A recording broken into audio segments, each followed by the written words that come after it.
Welcome to the Kingdom, a podcast dedicated to CCBC Essex Athletics in a land defended by Sir Ross's Knights. Now here's your host, Rocco Jeppy. All right, Knights fans, Rocco Jeppy here for CCBC Essex Athletics, the Kingdom Podcast, episode number 14. And the 3.5 voices that you heard there on the intro coming from our women's soccer team, Kara Dietrich, Natalie Berkey, Ashlyn Hales, and goalkeeper Sammy Tornatore. Welcome, ladies. Thanks for joining us. Hi.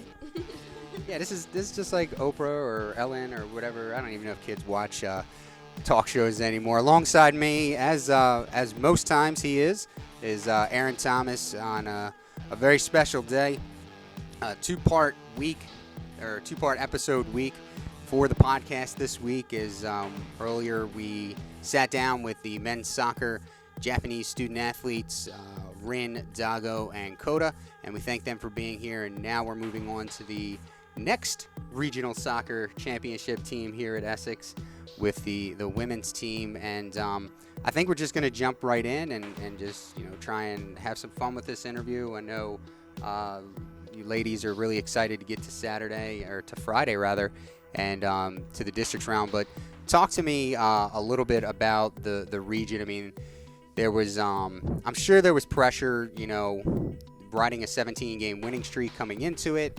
And then you guys were looking for the first regional title for the team since, I'm going to guess you guys were in middle school the last time this team won a regional championship. So talk to me about the pressure and talk to me how the team was able to stay so loose. I mentioned to Greg before the game, I said this is the loosest I've ever seen a women's soccer team right before regional final. I think since we were playing Frederick, we knew we were playing Frederick. The last time we played them, we only won, 3-1? 3-1. It was kind of rather like a close game until the second half. So I think we knew that we could have done better that game. So we were just really excited to really beat them this time and win the championship, which we did. So that's Natalie Berkey starting us off, and I think she did what I wanted to do as well, is just move right on past that semifinal game because, I mean, how much can we talk about a 10-0? Victory, yeah, right? Yeah. So we're not going to spend time on that. What about you, Kara? What do you think about the regional game? I think the team is really close and we trust each other a lot, which really helps. Yeah. Keep going. I mean, that's not too many words in that sentence, but it speaks large. The less drama on a team, the further you can go, and I think that speaks true in a lot of sports. Who's next? Everybody wanted to be on this show, and now nobody wants to take the mic. It's a lot of pressure. Okay. It's a lot of pressure. You were just on my show last week at Hartford. Yeah, well, it's different now. Just remember to breathe, and you'll be fine. Okay. Well, anyway, I think we went in with a lot of confidence. We had a really good, week of practice leading up to the game. Our spirits were, really high. We were, joking, but, also serious at the same time.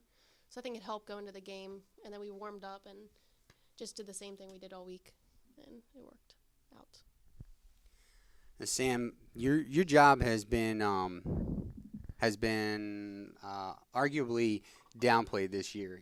It's been kind of easy back there, but when the time has come, you've stepped up. I remember the save that you made last Saturday in that regional final game, and at that point it was 2-0. I want to say it was toward the end of the first half. I know we were still in the first half, but I think it was toward the end. And probably catching that ball on the shot at the highest point that you possibly could, kept momentum on the Knights' side. You guys went into halftime 2-0, and then we'll get to something that Joe said here in a little bit.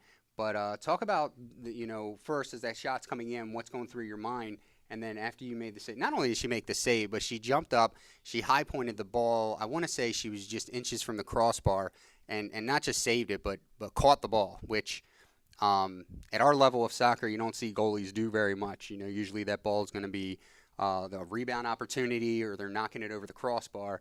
So talk about what was going through your head and, how that save really helped turn the game. There wasn't much going through my head, honestly. I was just focusing on the ball. I knew it was going to be a shot coming from either number 7 or Lindsey Brandt. So I was like, well, this is going to go one of two ways. They're either going to score and they're going to still be in this game, or I'm going to make a save and we're going to go into halftime 2-0. And that's what happened.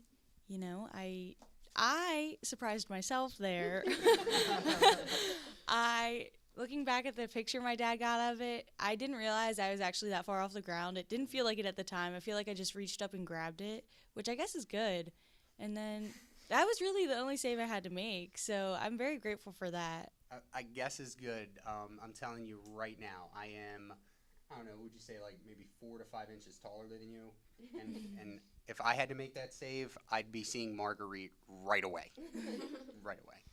It was amazing. And those of you that want to see that picture, it's up on the website, ccbcsexnights.com. Go to the women's soccer page and click on the photo gallery. You'll see the regional final photo album, and it is in there. It's a great shot by Dean Tornatore, who, if I haven't said it on this show before, let me say it again. Dean is back with us after 2 years. His other daughter, Hannah, played lacrosse for us 2 years.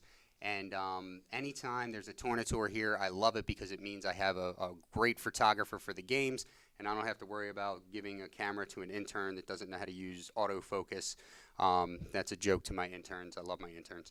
But good to have him back. So check out that photo and at ccbcsexnights.com. I hope the Tornatore family enjoyed that plug. Rocco, in his first question, brought up the 17-game win streak. What he did not bring up was you guys ran into a buzzsaw week one. First game of the season, really got smacked around. I'm not going to ask you to talk about that because that was a long time ago, but what I do want to know is what was Coach Fiedler like after that game? Did he have you guys running some extra sprints, the following week in practice, or was there an really good motivational speech after the game? Because we know what Coach Fiedler's like as a motivator. So to see how you guys rebounded after that, I imagine it was that game was a real coachable moment. So what was Coach Fiedler like after that big week one loss? I think he was really understanding, being since we just finished preseason, had 3 games that whole weekend right off the back. 7 of our starters were sitting on the bench. Katie Wyson was still trying to play at Hartford before they realized we didn't have a team. Emily Petrie was playing center back with me. And it was a lot of things that aren't happening now, which is good. But after the game, he was just really understanding. He knew that it was just a whatever kind of game, just to see where things are. He was understanding about all the mistakes, and he just believed in us that it was going to get better. And then practices just didn't stop getting better after that. So he was really good about it. I think the competition against Monroe really helped us because it made us work harder the next week. You will always know when Kara's answering a question. She's very short, right to the point. Next question, please. And that was a great point that Natalie made, and that the team was without 6 of its regular starters, and Katie Wysong had not joined the team yet. Not to look ahead because you never want to do that. And Sussex, who we play Friday, is a very formidable opponent. We met them in the preseason. We scrimmaged them. So we know a little bit about them, but I've said for probably about 2 or 3 weeks now that I would love to see us play Monroe now. Just because I've done this at every pass, I'm going to do it again here. This win streak is bittersweet. Around 4, I think it was the 4th win. I was on the sideline with Michaela. And so I'm not even going to tell the girls hear this story every week because I'm probably getting on their nerves with it. But I told Michaela there was a mention about my beard, and I said, you know what, I'm not going to trim my beard again until you guys lose. And so now that winning streak has been run up to 18. This is the fullest that this beard has ever been in my life, and I'm seriously looking into dyeing it and taking on some holiday work.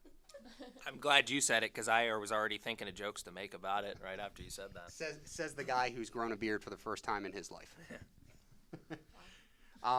So moving on, we're talking about this regional game again, and I was over at the huddle at halftime, and one of the last things actually that Coach Fiedler said to you all was that the next goal was going to win this game, and who's going to score it.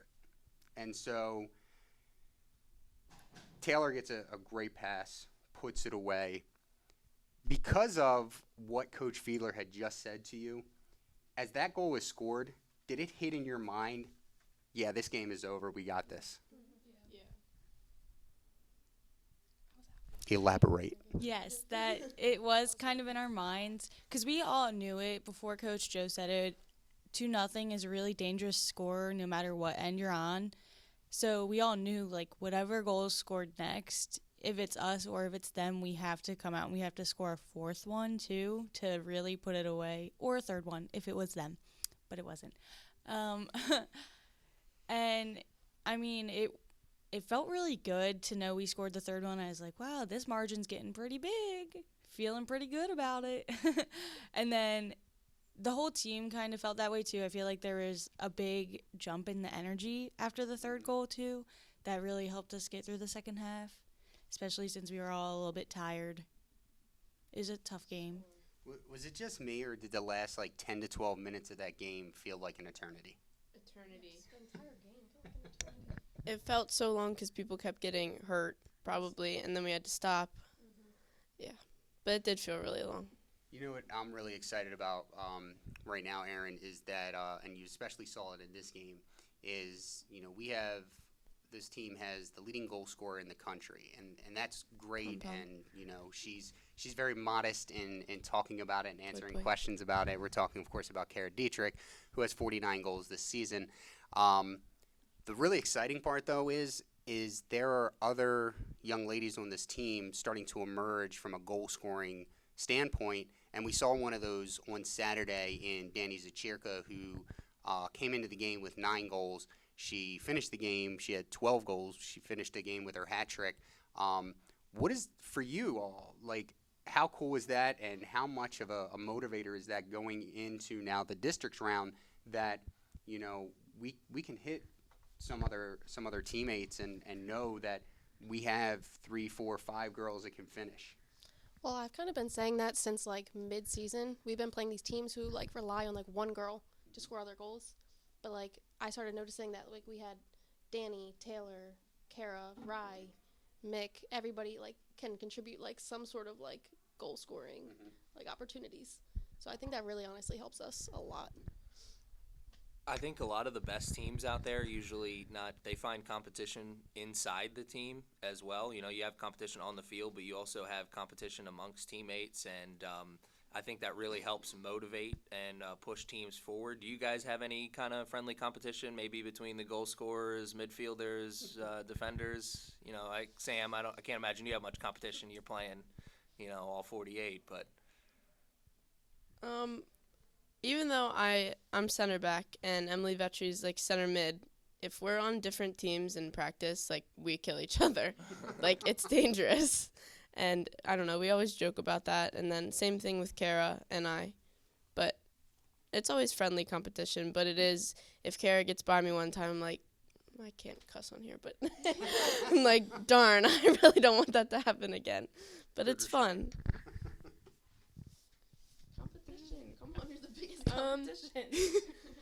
Nat and Katie really give me competition in practice, being the center backs. I know the coaches tell them to be really physical with me, so that really helps me in the games.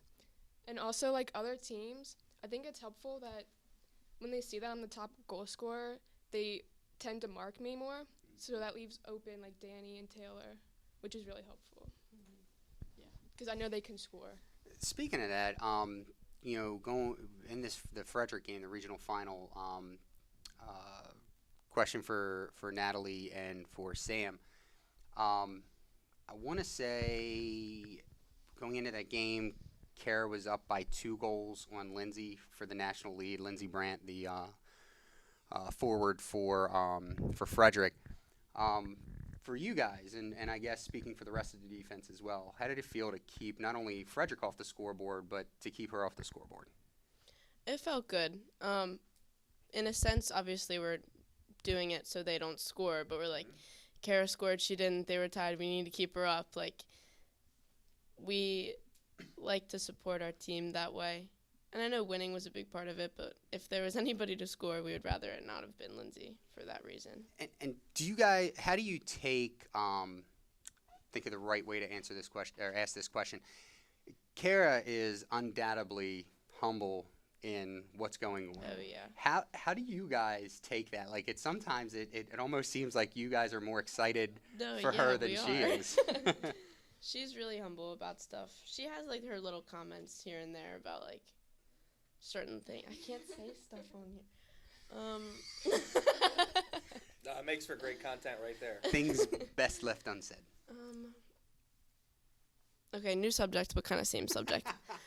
When we cause fouls that are near, like, shooting range, like the one that Sam saved, we're all like, Sam, it's a shot, it's a shot, it's a shot. And I wish that there was, like, microphones in the game because I think every single player is like, Sam, it's a shot. And she's like, I know it's a shot. Stop making me feel nervous. Like, I got this. And we all know that she's going to save it. And just Lindsay taking those shots was nerve-wracking because she can hit the ball. She had so many more, like, better opportunities hitting it off of free kicks than actually playing because we would tackle it. But you can go from that part. How Lindsay's better taking, like, free kicks. There's so many free kicks. There were a lot of free kicks. It was pretty intimidating, I'm not going to lie. I was quaking in my boots a little bit. It was, and, like, my teammates, they can see it in my face. Like, they can tell, like, if I want a wall, obviously I'll say it. But, like, if I don't say anything, they know to just mark up and, like, I got the shot, okay? I got it. And they know that. They understand that. It's a great mutual understanding. Like, we can all understand each other, and it just works really well for us that way. Now, I think the fans at home who are listening could tell that there's a closeness with this team that obviously translates on the field as well. 17-game win streak doesn't happen overnight. 18-game win streak. My bad. I won't take that one away from you. How much of that is due to you guys hanging out off the field, and how much of that is due to Coach Fiedler's coaching and making sure that you guys are a close unit on the field and lots of communication and whatnot? So, do you guys hang out off the field a lot? Yes. We're friends with the boys team too, and since do you know Jack? Obviously you know Jack. Why would I be saying do you know Jack? He has like friends over the goalie. Oh. That's called a joke. He always has us over. Like, we're boys and girls teams really close, but I think that we are as close as we are because he allows joking and having fun during practice. So to a certain extent, like, he'll throw, like, if you don't shut up, we're gonna get on the end line every now and then. But he does let us have fun with each other, which is why we're so good. Care to elaborate on how many times you've gone onto that end line? We can ask Hannah about that one. She's our assistant coach. She enforces it more, but quite a few, which is also probably why we're so good. Can you speak? You're the #1 goal scorer and you're not speaking.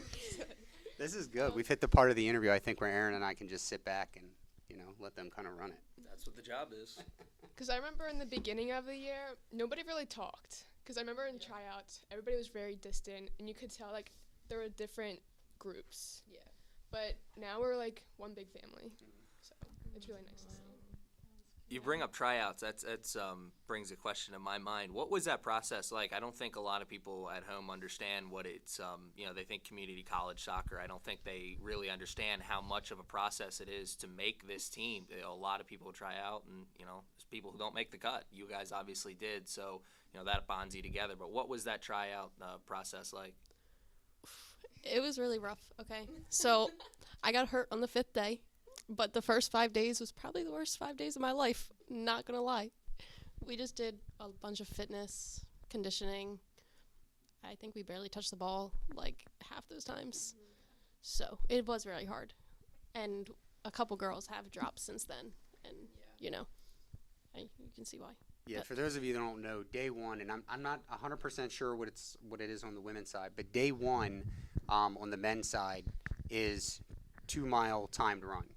And if you don't come in at a certain time, like, because, and I'm certain that this is going to happen next year, the men's team gets around 50 to 60 guys, give or take the year, okay?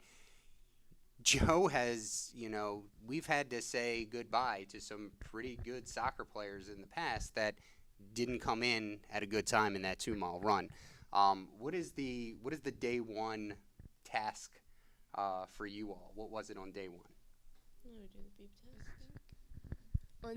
The first day all we did was the beep test, and that's all we did. And then the next day, I think we did the Man U. Yeah, that was rough. Yeah. But it wasn't something set. Like, it wasn't like a 2-mile run. We just kind of did a bunch of different runs. Oh, I forgot about the microphone. We're going to need to get a boom mic if we keep up these type of interviews.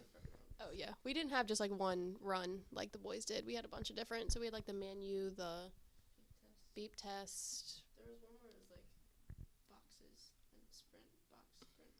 All right, Box we're sprints. definitely going to have to hear more about this stuff when we get back, because there are some, some professors and VPs and presidents listening right now that have no idea what you're talking about. So we're going to hit a break, and when we come back on the other side of that break, we're going to get a little bit of a explanation on what those exercises and things are that the ladies are talking about.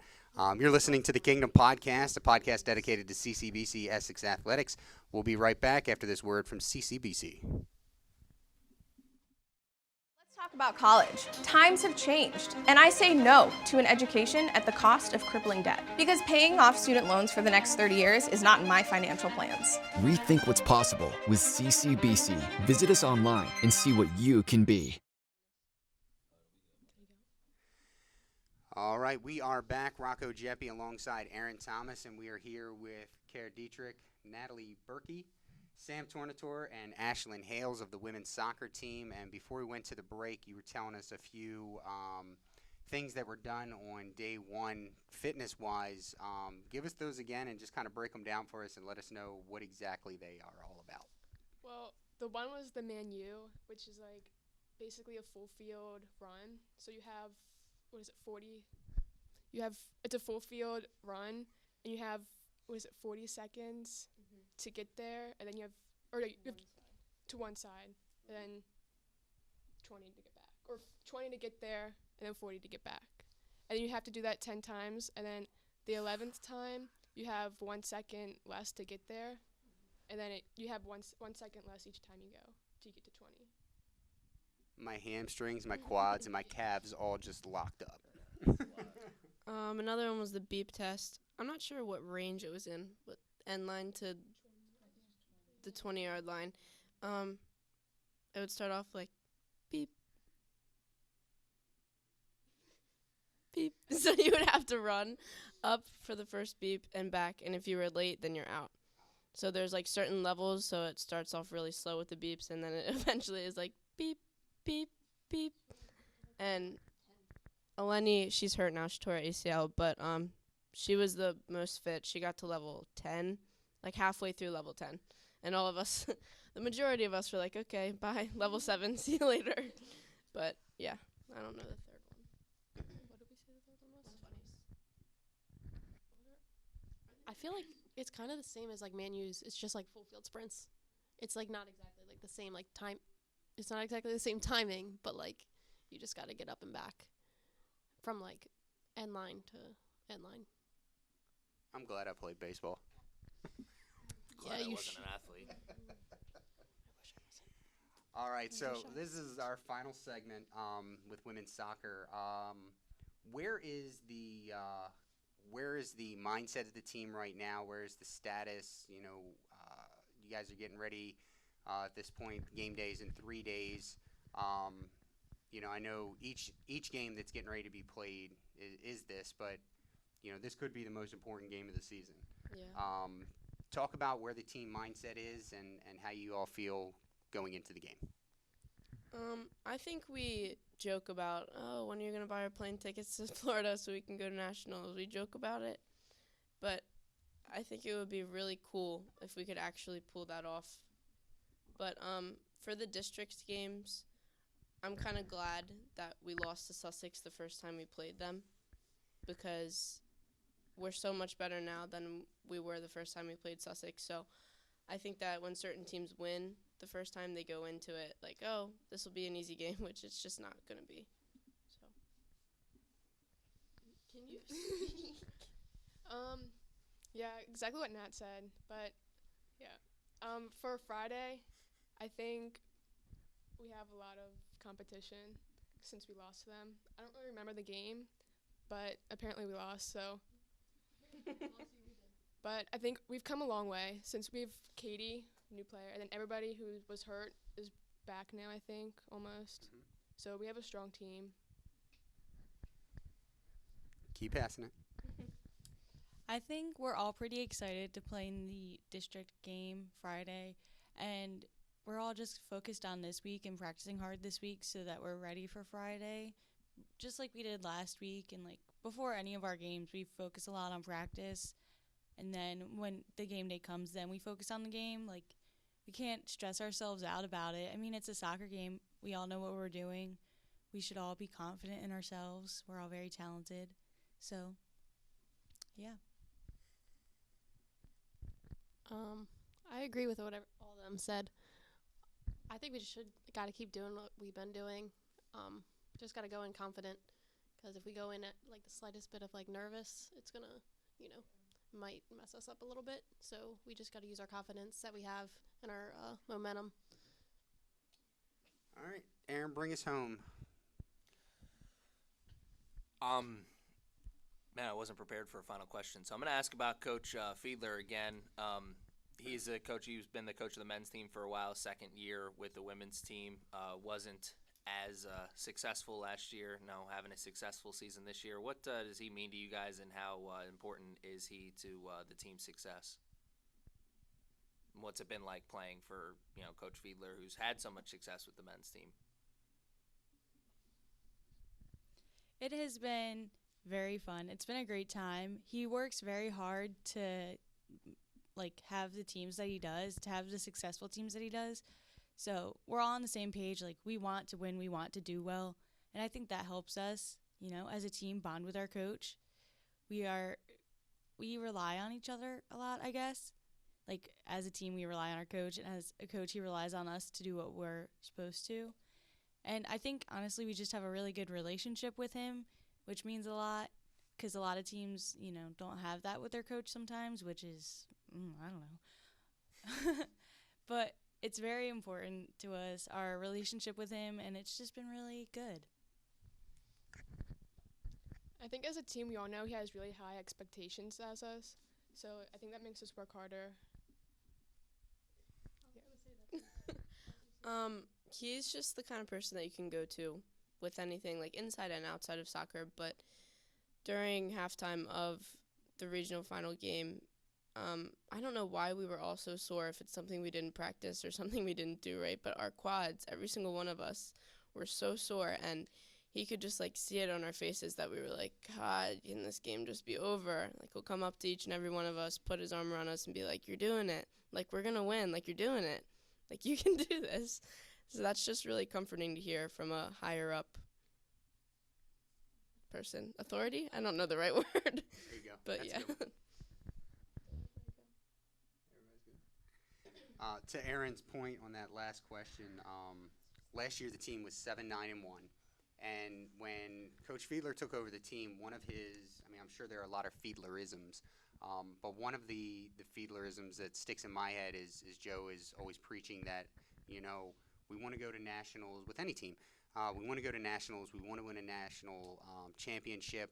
But in order to get there, in order to be the best, you have to play the best. And there are some schools in the country that, when we look at the rankings, we'll see that this school out in another part of the U.S., I won't single anyone out, is 20-0 or whatever, and they're playing competition that isn't the level of competition that they should be playing.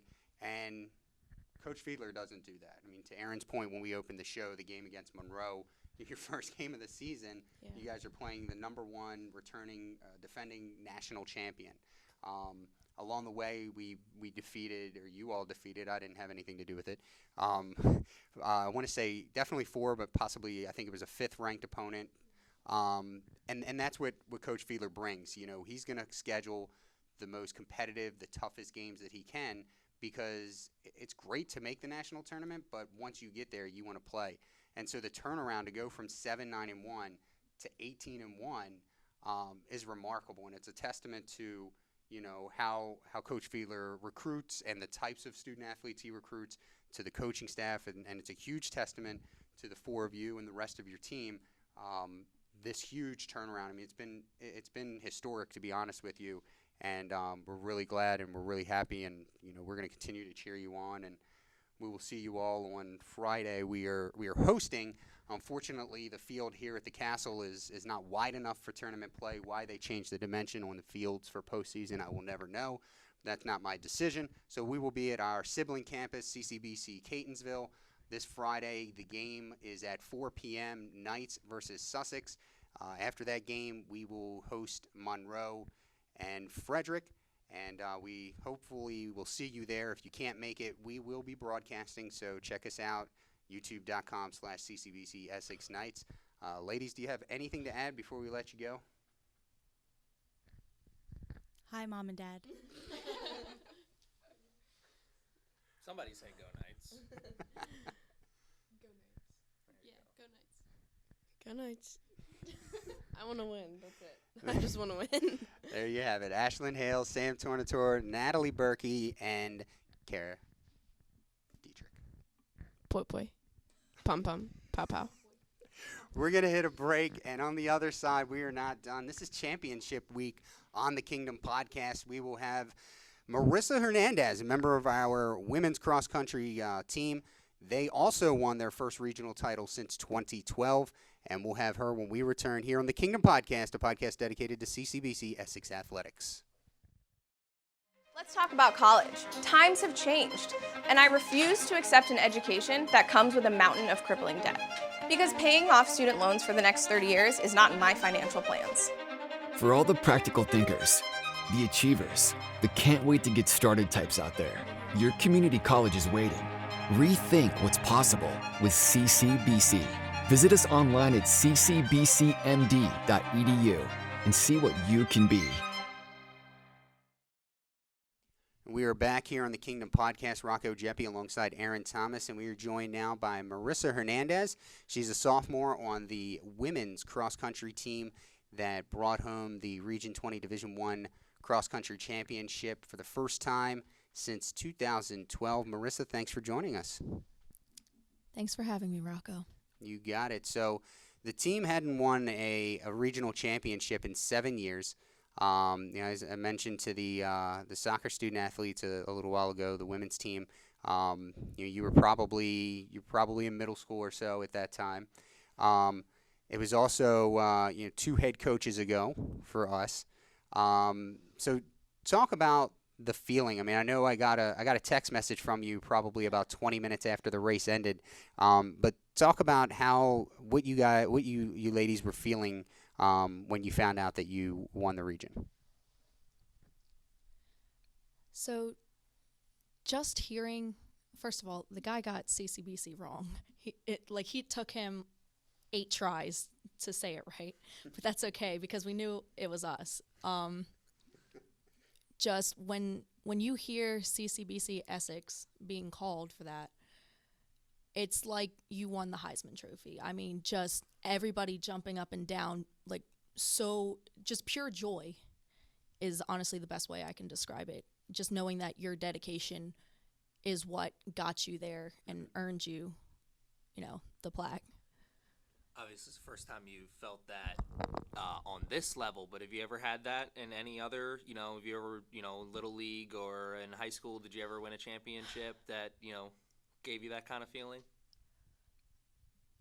Oh, goodness. I can't even remember my high school days or anything like that. Not that I can recall, but I mean, it's first time for everything, I guess. Yeah, that's a good answer.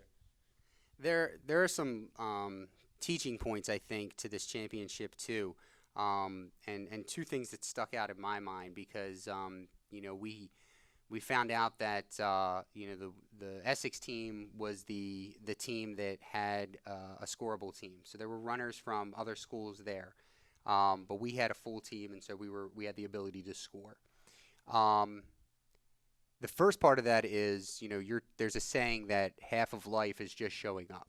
And so to the credit of the women on this team, I don't want to, because somebody at a rival school, not being rude about it, but they said, well, you know, you guys were the only ones there that could score. So, but I think what they don't understand is having a full team was a task in and of itself, both from the obvious recruiting and getting to this point in the season, but you had 2 or 3 members of the team go into this regional meet with injuries, and a couple of them were pretty significant injuries. So first, tell me, you know, those of your team that were injured, what it was like getting to that point in the week leading up to this race.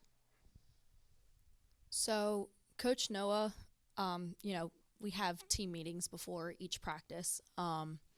He was very blunt about it with as far as like people's injuries.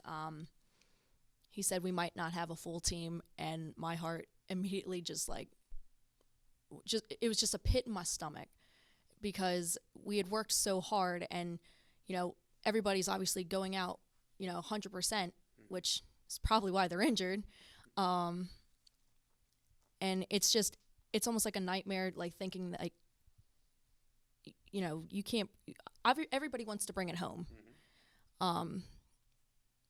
But I mean, I'm super proud of my team, just, you know, sticking it out for one more race, you know, literally sacrificing their bodies and, you know, their well-being for this one race just to bring it home. Like, that's a lot of dedication for this team. And it is. It's dedication, Aaron. It shows that, you know, even though half of life is just showing up, the other half of life is working hard and you know, putting forth the effort. Yeah. Effort will get you mighty far in life. I try and say that as much as possible, because it works. You know, it's my dad always used to say sports are a metaphor for life, and right there, what you just said, that's one of the best metaphors for life. Did you guys have any, you know, like you just said, you had everyone push through and sacrifice their body for, so many people sacrifice their body for the opportunity to bring home the big gold. Did you guys have any kind of special celebration afterwards? Did you guys go out to dinner or something like that, or, you know, any kind of team party, you know, that is, you know, friendly for the airwaves? Oh, friendly? Okay. So our end of the year celebration actually hasn't come up yet for it. We all kind of wanted to do something together, you know, to celebrate. It's just everybody's, you know, obviously student athletes, so schedules collide a lot. But we did have multiple team dinners and like team bonding and stuff, which we never really did before. My first year doing it.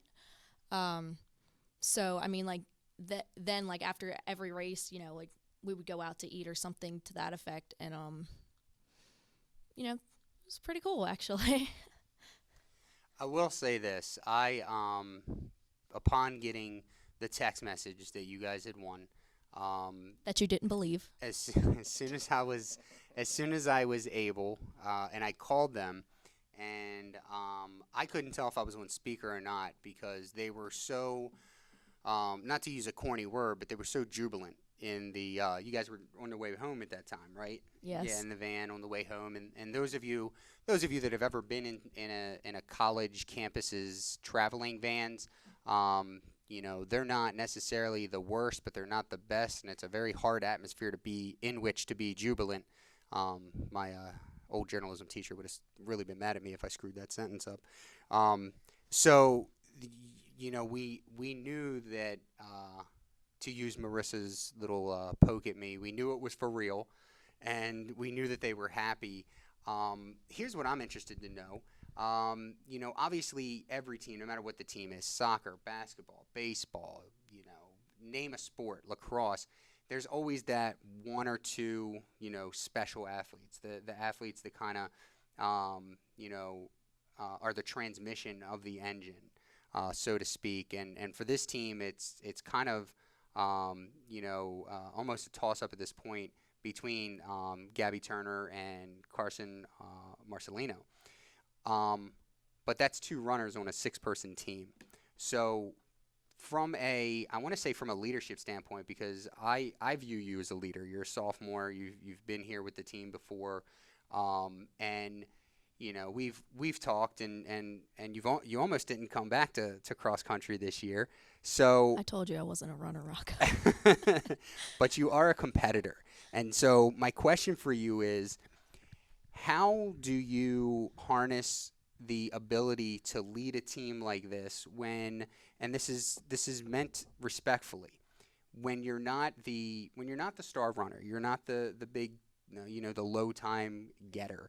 How is it that you're able to help Noah and staff lead the women's team and kind of be that voice of inspiration and go get it and so forth? Wow, I wasn't prepared for that one. Yeah, I think the term radio is Latin for catch you off guard. So, mainly, I think what was going through my head, when Noah appointed me, captain of the women's team, I told him flat up, I don't pretend to be the best runner. I know I'm not the best runner, but I try to make it a positive atmosphere. I try to always tell our women that, encouragement goes a long way. And a lot of people think that cross country is an independent sport and like it's individually, based, but honestly, it's kind of not, because, encouraging your teammates, like Gabby personally, for me, like she would be that person to wait at the finish line and just yell at the top of her lungs, cheering me on to sprint the last little bit. And it's just stuff like that that really motivates each other. And honestly, like they almost made me want to, be that leader. Normally I'm kind of like in the background, but my main focus was to motivate the girls and, tell them they can do anything they put their mind to. And, that's a fact. And it obviously showed because they raced with everything they had in them. So that was my main goal, is to just try and be positive and, keep them going and help them realize that, they have the potential to be great. That was a great line that you just had there. You may not feel like you're the best runner on the team, but that the line you just said where congratulations goes a long way. And one of my biggest heroes, Kevin Smith, he once said, never underestimate the value of a good job. When you tell somebody good job. So I can't imagine what that means for all your teammates and the coaching staff as well, because they know that their job's just a little bit easier when they have someone that they can go to. Because I think you hear that a lot in professional sports where coaches will send the captain to go talk to somebody. So I'm sure you probably had some moments like that this year, and that's got to be a huge help for your coaching staff, and probably a big reason why you guys were so successful this season. I do have a question before I have a little commentary later on before we end the interview. But, another part of this too, and to go along with what Marisa just said, is when you have a 6-person team, at least 5 of the members have to finish in order to score. And so you came in knowing that if 5 didn't score, you guys don't have a full team score, you don't win.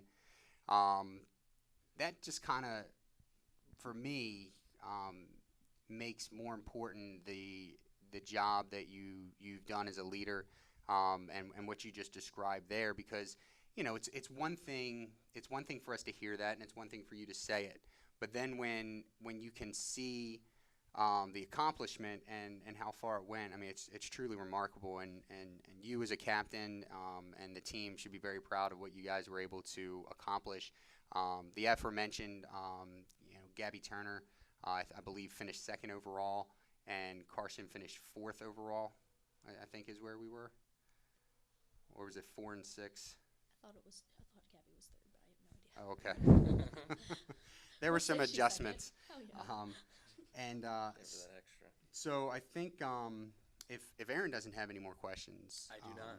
I think what I want to say, my commentary is, as we thank Marisa for being here, is that I've known Marisa for I think it's been 3 years now. She also played 2 years women's lacrosse. She was a fierce defender, and we're hoping to help her get to the next level here in the springtime when she leaves us. So a little bittersweet to see Marisa leave, but I'm happy that she's gotten everything that she's needed to get out of CCBC Essex. And she was 100% accurate when she said, I'm not always the talker. I'm kind of in the background, and I saw that as a lacrosse student athlete, and to see you progress and transform into the person that you are now, I think was, and I bet Coach Hutton, who I'm going to ask you about here in a second before I let you go, I bet you he would say the same thing, that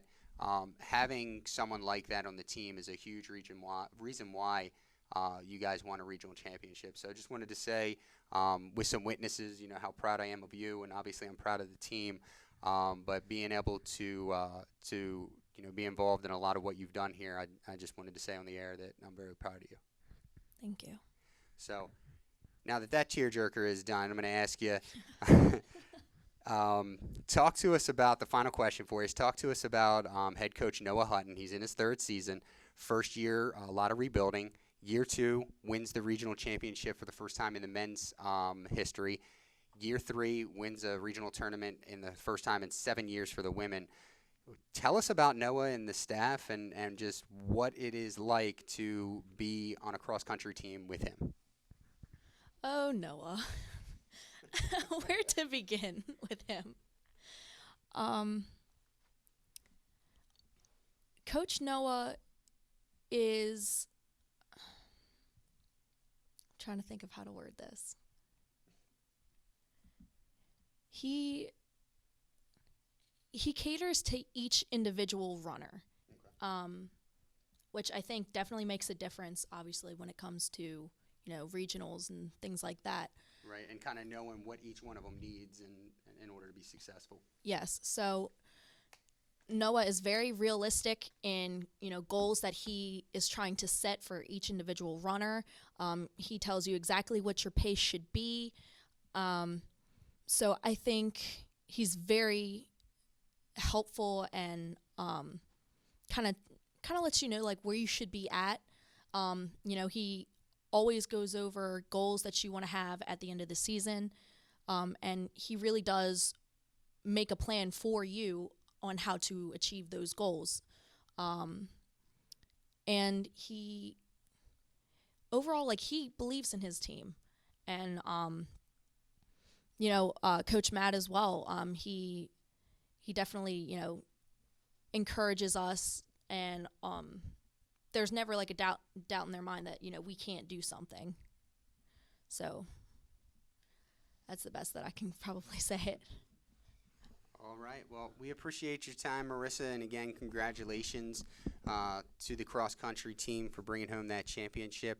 Gabby Turner and Carson Marcelino will be heading out to Albuquerque, New Mexico to participate in the national tournament. I'm sure it's a very exciting time for the team.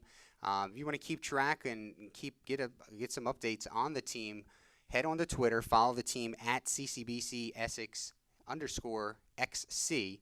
You can also follow us at CCBC Essex Sports. We got the same handle on Instagram as well.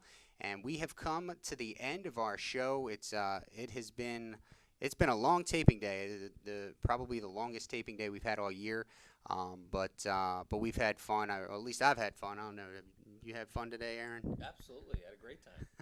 There you go. So we will hope to see you this Friday for the soccer match over at CCBC Catonsville, and we will keep you up to date on women's cross country and how they do out in Albuquerque, New Mexico. Till next time, I'm Rocco Jeppe for my co-host Aaron Thomas, and for Marisa Hernandez, as well as Ashlyn Hales, Sam Tornatore, Natalie Berkey, and Kara Dietrich, who were on the show earlier today, saying so long. We hope to get you back here next week on the Kingdom Podcast, a podcast dedicated to CCBC Essex Athletics.